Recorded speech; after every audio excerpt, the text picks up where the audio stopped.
Kasama ko nga pumunta sa Jollibee ang bibi ko dahil nag-request siya na mag-Jollibee daw kami.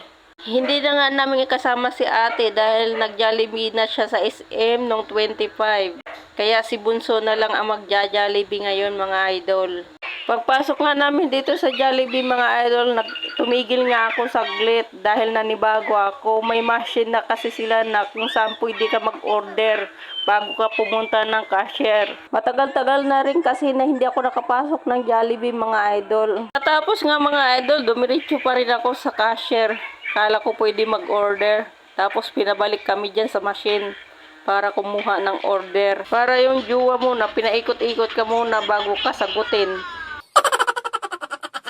Mabuti na lang mga idol at walang pila. Kung may pila, baka abutin kami ng 24 hours bago makauwi.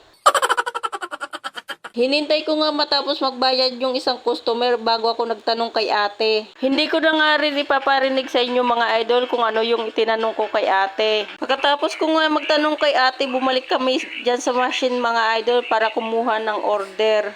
Buti na lang mga idol, may taga-assist sila sa customer kaya mabilis lang sila na magpipindot-pindot kung ano yung order mo. Tuwang-tuwa nga yung bunso ko mga idol dahil nakapag-Jollibee na naman siya ulit ngayon. Matagal-tagal na nga rin kasi hindi nakapag-Jollibee yung bunso ko. Ang sarap nga sa pakiramdam mga idol kung nakikita mo nakangiti yung anak mo. Hinintay lang nga namin na matapos yung customer na sa harapan namin mga idol dahil pumipili pa sila ng mga ino-order nila bago kami nag-order. Spaghetti with chicken lang naman ang order ko mga idol para sa bunso ko. Pagpasensyaan nyo na yung boses ko mga idol at hindi kagandahan eh. Habang ako nagbo-voice over mga idol, tinatawanan ako ng bibi ko. Masabi ang bibi ko, ano kaya nangyayari kay mama? Nagsasalita mag-isa sa cellphone, walang kausap.